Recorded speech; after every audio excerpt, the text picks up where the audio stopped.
Your heart is racing, your chest feels tight. Your mind won't stop running through worst-case scenarios and you don't even know why. Sound familiar? If it does, you're not broken, you're not weak, and you're definitely not alone. Right now, hundreds of millions of people around the world are living with anxiety and chronic stress. Many of them are high-functioning, smiling in meetings, showing up for their families, while quietly falling apart on the inside. Today, I want to talk about what anxiety and stress actually do to your brain and your body, why they show up the way they do, and most importantly, what you can actually do about it. Not vague advice, real, practical tools you can use starting today. Stick with me till the end because the last part might honestly be the most important thing you watch this month. Let's start with the basics because most people misunderstand this. Stress is your body's response to a specific external pressure. A deadline, an argument, a bill you can't pay. It usually goes away once the situation resolves. Anxiety is different. Anxiety is what happens when that stress response gets stuck in the on position, even when there's no real threat in front of you. Your brain starts treating everyday life like an emergency. Here's the science, simplified. Deep in your brain sits a small almond-shaped structure called the amygdala. Its job is to detect danger and trigger your fight or flight response. Thousands of years ago, that was incredibly useful. It kept our ancestors alive when a predator showed up. But your amygdala can't tell the difference between a lion chasing you and an email from your boss. So when you're anxious, your body floods with cortisol and adrenaline, the same chemicals designed to help you fight or run, except there's nothing to fight and nowhere to run. That energy has nowhere to go. And that's why anxiety feels so physical. Racing heart, tight chest, shallow breathing, restless legs, a stomach in knots. You're not imagining it. It's real. It's measurable. It's biological. Now, let's talk about what happens when this state becomes chronic, when it doesn't switch off. First, it rewires how your brain processes threat. Studies using brain imaging show that chronic stress can actually enlarge the amygdala over time, while shrinking activity in the prefrontal cortex, the part of your brain responsible for rational thinking, decision-making, and emotional regulation. In simple terms, the more anxious you are, the more reactive and less rational your brain becomes. It's a feedback loop. Second, it disrupts your sleep, and sleep loss makes anxiety worse. Anxiety keeps your nervous system activated at night, making it hard to fall or stay asleep. But poor sleep also lowers your emotional resilience the next day, making you more reactive to stress. It's one of the most vicious cycles in mental health. Third, it affects your body, not just your mind. Chronic stress has been linked to headaches, digestive issues, weakened immune function, high blood pressure, and muscle tension. Your body keeps score even when your mind tries to push through. Fourth, it quietly damages relationships. When you're anxious, you might become irritable, withdrawn, or overly need reassurance. Loved ones may not understand why you seem distant or on edge, which creates distance exactly when you need connection the most.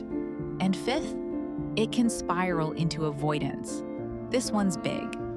To reduce anxious feelings, people often start avoiding triggers, social situations, certain conversations, even opportunities.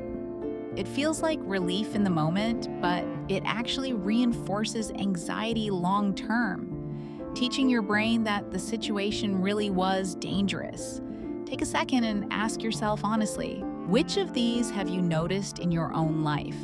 We're living in a uniquely stressful time. Constant notifications, comparison culture from social media, economic uncertainty, information overload.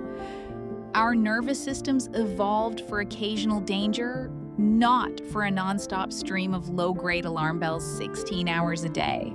This isn't a personal failure, it's a mismatch between ancient biology and modern life. And once you understand that, you can stop blaming yourself and start working with your brain instead of against it.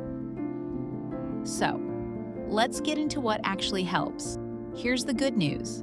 Your brain has something called neuroplasticity, its ability to change and adapt throughout your life. The same brain that learned to be anxious can also learn to feel calm and safe again. This isn't about eliminating stress completely. That's impossible. And honestly, it's not even the goal.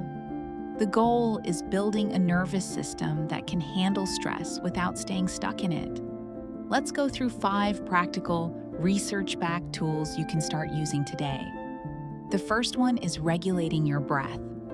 This might sound too simple to work, but your breath is the fastest, most direct way to talk to your nervous system. When you're anxious, your breathing becomes shallow and fast, which signals danger to your brain. But you can reverse that signal on purpose. Try this with me right now. It's called box breathing. Breathe in for 4 seconds, hold for 4 seconds, breathe out for 4 seconds, hold for 4 seconds. Let's do 1 round together.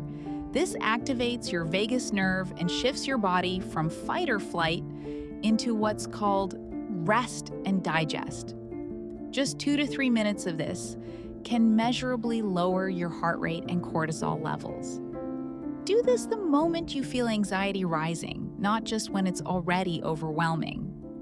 The second tool is naming it to tame it. There's a well-known concept in psychology.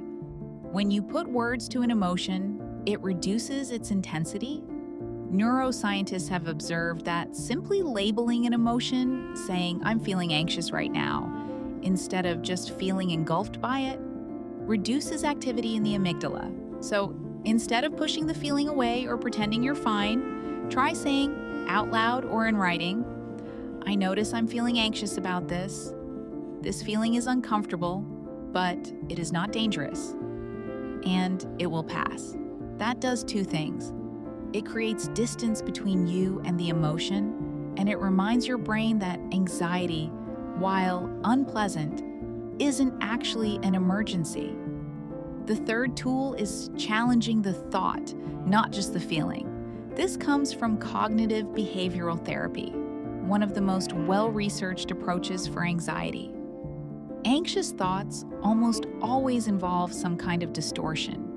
Catastrophizing, like, "This is going to be a disaster." Mind reading, like, "They think I'm incompetent." Or all or nothing thinking, like, "If this fails, everything is ruined."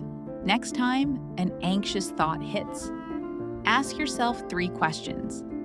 Is this thought based on fact or on fear? What's the most likely outcome?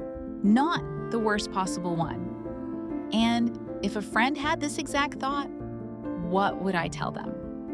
This isn't about positive thinking or ignoring real problems.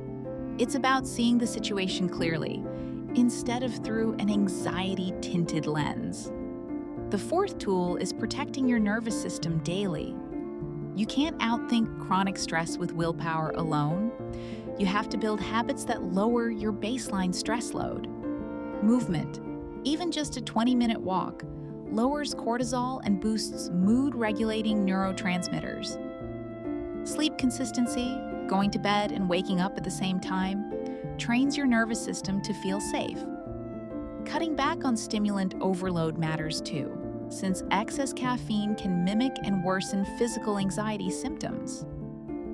Digital boundaries help because constant notifications keep your alert system activated, so try phone-free windows, especially the first and last hour of your day. And social connection matters more than people realize. Talking to someone you trust regulates your nervous system in a way that self-soothing alone can't. None of this is glamorous, but small, consistent nervous system care is what actually changes your baseline over time, not some one-time hack. The fifth tool is knowing when to get support. I want to be honest with you here. Everything we've talked about today can help you manage everyday stress and mild anxiety. But if you're experiencing anxiety that's constant, overwhelming, or interfering with your daily life, your work, or your relationships, that's not something you have to push through alone. And it's not a sign of weakness to ask for help. Therapy, especially approaches like CBT, has strong research support for treating anxiety. A licensed therapist can help you go much deeper than any video ever could. There's no trophy for suffering in silence. Reaching out is one of the strongest things you can do for yourself. Anxiety and stress aren't character flaws. They're signals, sometimes outdated, sometimes overwhelming, but always trying to protect you in some way. The goal isn't to silence that part of yourself. It's to build a relationship with it where it no longer runs the show. Start small.